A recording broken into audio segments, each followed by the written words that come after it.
So, I'm over here talking stuff about leaving Casablanca in Casablanca. And you know what else I left in Casablanca? My effing AirPods. Yeah. You talking about putting the knife in the back and just turning it. Oh my goodness, y'all. I wanted to get sick. I did actually cry. And all of the emotions they flooded me. Or, they just came flooding down. And I was like, I miss my man. He didn't know that I was crying. But I sent him a long text telling him how much I, appreciate him and thanked him for, taking care of the family and all that stuff. But y'all, man, oh my goodness. And then when I realized that they were gone, we had just left the port. And I was like, and what I believe happened is they were on a carabiner attached to my backpack. And when I put it through the security, the x-ray machine at the cruise terminal, I had to do it 2 different locations. I think it may have pinched and yanked it off. And I didn't see it because I was so overstimulated that I came to my cabin yesterday and I just chilled and ended up taking a nap because I had been up late the night before. And so, I was like, oh my goodness. So, coupled with the fact that I had already been like, I'll never have to go back to Casablanca. Then I left my AirPods there, and I had titled the video already, like, I'm leaving Casablanca, or I had said that in the video. I'm leaving Casablanca. They were like, yeah, we got you, sucker. Part of you is staying. Oh my goodness. But here's the thing. So I cried, and for a split second, I'm gonna keep it real. Maybe longer than a split second. I don't know. But I was like, I still got 3 weeks left. This is what I'm thinking in my head. Like, oh my goodness. But yesterday was the first day that I've had that I was emotional and felt like, oh, I don't know if I can do this. It was yesterday. And I've been gone for almost 3 weeks. Come Thursday, it'll be 3 weeks since I left. And the last time I was gone was 2 weeks. And I felt like it was too fast. I felt like I needed 1 more week. So it'll be interesting to see what happens in the coming days. But I definitely felt like, oh my goodness, am I gonna be able to do this? Like, but then I had to tell myself, you know what, let yourself feel it. It was a lot yesterday. And in talking to other people, they felt similarly. So it wasn't just me. Allyson and Eddie are a couple of solo travelers that are in the, come to the solo singles meetup. And they went out together, and Allyson said, yeah, she felt the same way. They had even gone to some markets, and one of the vendors, Eddie said he was from Australia, and they were like, yeah, and then like thumbs down on America. And so Allyson said she just kept her mouth shut. And Debbie, another American, said she felt the same thing. And Eddie said today, well, Allyson said, I know exactly how you feel because I felt it. And she was traveling with Eddie.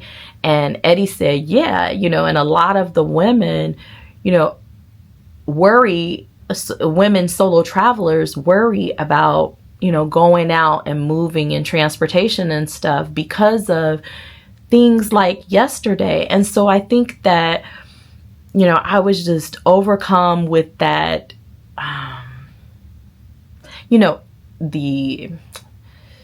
I don't know if it was disappointment, but just I was overstimulated and not in a, you know, a pleasant way, just kind of like, where you're kind of, you're really on notice, you know. And that's one thing that personally, as a solo traveler, I haven't experienced. So it was a new experience for me. You know, when I traveled to China and Thailand last year, not once did I ever feel like that. I didn't feel, the Asian culture is very respectful. And, you know, when I went to the night bazaar with some of the other women in my cohort, you know, I didn't feel like they were pushy. They might, you know, kind of motion you over to come look at their booth, but it was never like this, you know, aggression that I felt in some other countries, and particularly countries, black and brown countries. And, you know, and that says something. And so, you know, yesterday it was just disappointing that, okay, I'm going out, you know, I want to give my money to the locals, you know, the vendors, not just, you know, with the cruise ship or whatever, but I want to be in the culture, you know, I want to learn about it, but to feel like, you know, I'm being taken advantage of, or feel like, okay, am I about to be sex trafficked or something like that? It was just a very new experience, and it was a lot. And then to wake up, or, you know, I mean, I took a nap because, like I said, I was tired, overstimulated, you know, all the things. And then to leave my flipping AirPods Pro. I mean, they're a few years older, but like I told you before, I don't like to be wasteful. I don't like, you know, misplacing or losing things. I mean, and I'm around the world. It's not like I can go back and get it, you know. But I said to myself, it's a thing, you know, it's just a thing. But it was all of it together, you know. And it was also my husband's birthday, and it was like, and you know, and that imposter syndrome just, and I don't even know if it was imposter syndrome or if this would classify as imposter syndrome, but like, oh my goodness, what am I doing? You know, starting to just question things. But in the midst of it all, I said, you're allowed to feel this. You're okay to feel this. And right now it feels like a lot. And I was thinking, oh my goodness, I still have 3 more weeks. And it felt like a lot, but I said, it'll be okay. You know, tomorrow is a new day. And that is what my figurative journey has been teaching me, and this literal journey. You know, it's going to be a new day. Stuff happens, and part of the beauty of cruising and is that you get to samples of each of these destinations, and you get to just experience it and say, well, I want to go back there, or now I'll pass. And so for me, Casablanca was I'll pass. But I'm fortunate because I know, and it's not like, okay, I have to go and be there for 4 days and have a miserable time, you know? So I woke up, I felt better. I started working on editing the Casablanca video, and I got it done because today was formal night and I wanted to go. I also checked the menu and I said, oh, surf and turf, okay. And you know, and so I went. I think I probably will start eating dinner in the restaurant more. I think I'm beginning to really get over the buffet, and the dinner this evening was great. Plated beautifully, and you know, it's just nice to sit around. And, you know, the Golden Girls were talking about just sitting at the table and eating at the table and how it helps with your consumption, and you don't overeat when you they say that they've read where you're supposed to make an event out of it, and people would put out their fine china and things, and it just helps you to be, I think, have more etiquette and be mindful like of what you're eating. So I was like, yeah, that makes sense. And then you're fellowshipping, you know, what I enjoy about this is that we are sitting at the table and nobody has their phones out. Every now and again, somebody might pull it out to maybe take a picture of their meal. Or like I pulled mine out this afternoon to show them the yacht that I saw. But everybody is engaged and conversing and just, you know, fellowshipping, and that's important. And it was real cool. And so there was a new entertainer that is on board. His name is Tony K. Irving, and I saw the marquee near the theater, and I said, oh, I think I want to go. He's a man of color. He's from the US, and he put on, he's a singer, if I didn't say that, the best show. You can tell he's been on Broadway. He has the stage presence, and check it out.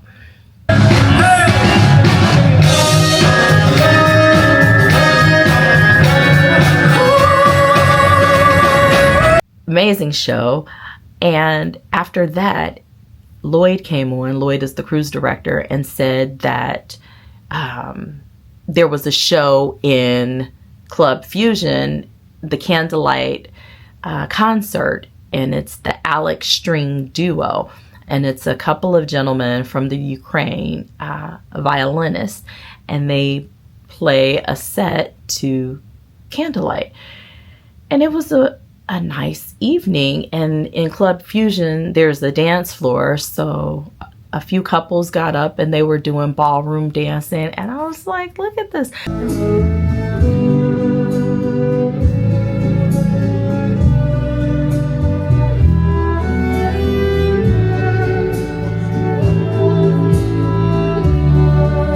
So it was nice, you know, you get dressed up, you go have dinner, go to a show, go to another show. I was like, whoa. And I did that with two of the Golden Girls.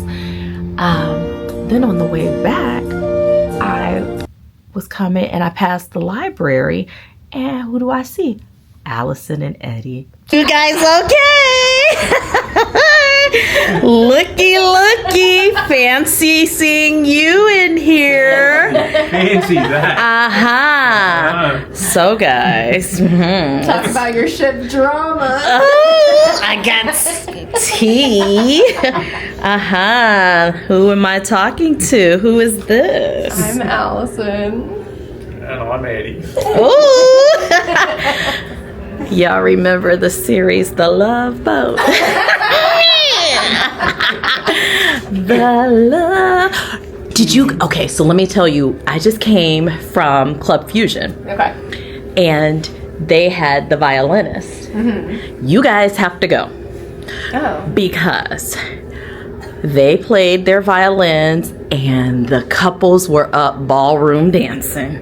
We were ballroom dancing in Explorers. Yes, it was nice.